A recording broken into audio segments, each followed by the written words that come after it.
yeah, probably the most difficult experience I've ever had in my life. That we were like little lambs to slaughter. It can be quite painful in the way he does it, because it's just like, numbers, you haven't got this, you haven't got that, where's this, where's that, where's that? When we found out we got through to the interviews, I think all of us couldn't stop smiling. And then suddenly it starts to dawn on you what's around the corner, and you're like, wait a minute. You know, when I saw your business plan, I've got to say, and I saw cosmetic dentistry, I was very excited, I was happy. But then when I saw your business plan, scrubs, I was sad. Because I think, wow, it would have been so much better if it was cosmetic dentistry, not scrubs that you seem to not know that much about. But let's go into that. Look, I think the tasks are very different to the interview stages because you're demonstrating your business skills. But when it comes to the interview stages, it's your baby. It's actually really personal to you. And so to be interrogated about that is exceptionally nerve-wracking. And also, you know, we want to make sure that we come across credible and that we know all the detail and that we haven't missed anything out.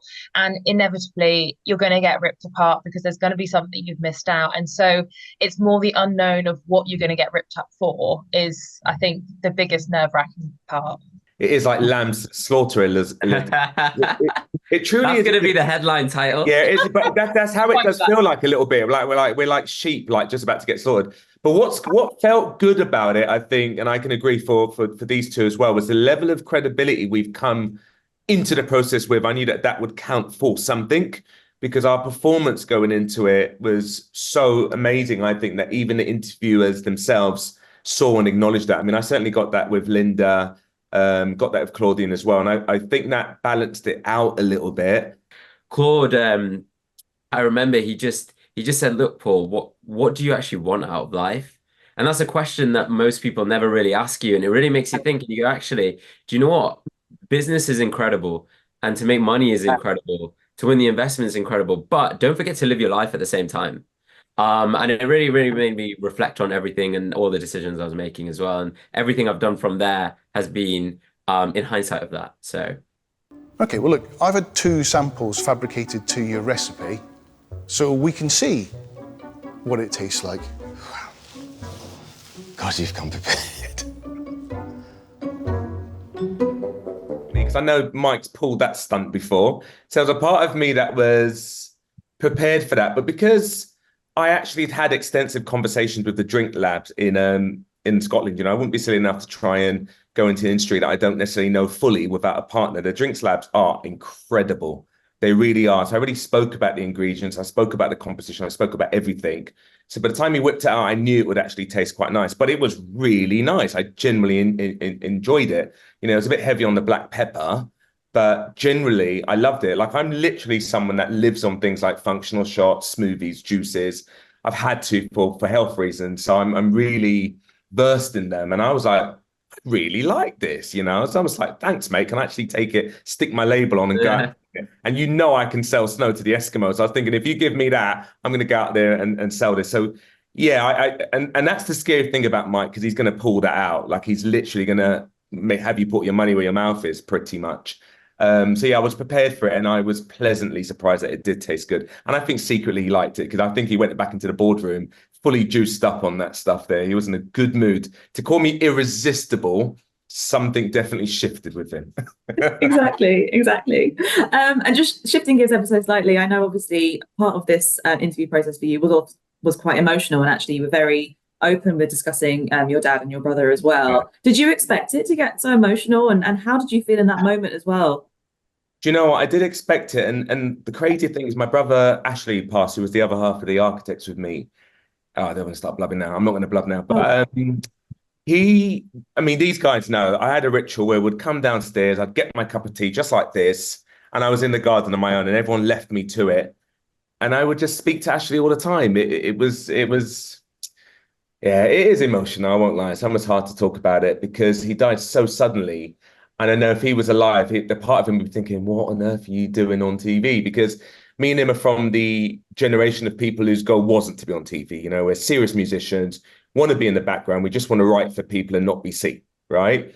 But part of why I've done it is just to really have the possibility to really bring wellness, which I wanted for my brother. I mean, he died from COVID, and he was about as far from functional shots and all this wellness as I was. And it was a bit, he's a big part of why I want to do this as well. So it just felt, it was emotional, yes, but it felt brilliant that they were bringing it up. Plus, I speak a lot about men and men's issues and this modern notion of these masculine men shouldn't cry and shouldn't show their emotion, and people like Andrew Tate spouting their stuff, which is absolute nonsense. I do want to see more men in touch with their emotions. I do want to hear more men sharing about wellness challenges. Had my brother done that, he might be alive today. He just dealt with it like a typical man, brushed it under the carpet, and one day he woke up and he collapsed. So for me, it was so important that I would go on this. I'm really glad they brought up my brother and my dad, because obviously my dad being my biggest business hero, you know, and there are a lot of people out there that don't have that, you know, especially me growing up, you know, as a black man in the UK. There are a lot of black people who so want to get into business and they can't do it unless they maybe see someone like me or someone like Tim, someone they relate to. Whereas I grew up with someone like my dad who beat all the odds to become successful. So for me to become that person, it was incredible for both my brother and my dad to be brought up. I couldn't wish for anything more. So yeah, it was, I'm so grateful. I'm so grateful. Yeah. You've got funding from Lord Sugar. Yeah. So you are absolutely delighted. Any normal person would start off cautiously. Year one, staff costs are £712,000. That's great. I mean, this whole thing is ludicrous. This is the rantings of a lunatic. You know those moments where you want the ground to swallow you up, you never want to come up and see the light of day again. It was like that. I think, yeah, you wanted just a bomb to drop on the building and you wanted just it to all go away.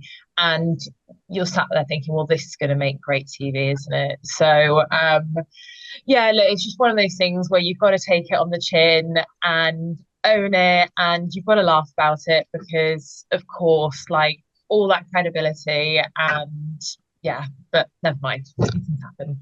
Has it shifted your mindset at all about your business? Because obviously it is a learning experience. What has happened to your business now that the name issue came up? Oh, look, I've kept the name. It was the consulting part. So it's the second half bit that was the issue, not the first half. So I've just sort of done a little bit of change to it, but kept sort of the main name Hathel, which I'm super grateful for because I love it. So yeah, and I've taken on a lot of the feedback actually that I had through the interview process about being possibly too overambitious, spending too much capital at the beginning, and sort of scaled it right back and sort of growing slowly and a little bit more cautiously, like you said. I didn't sleep that night because for me, you know, I always like to be in control, and I needed to make sure I had a solid business proposal for him in the boardroom, but I had to make sure it was fair on both sides. That was the most important thing. At the end of the day, it's £250,000 for 50%, and that does not change. So in terms of, I said it in the thing, so my businesses for dental practices wise, they're valued for combined over 2 million. So it doesn't make sense to do them both together. I'm aware that you're talking to a lot of people today, so I really appreciate your time. Thank you so much. Congratulations again. The interview stages are not easy, trust me, even watching all these years. So I think it's a really good achievement on all of you. Thank you so much. Thank you so much.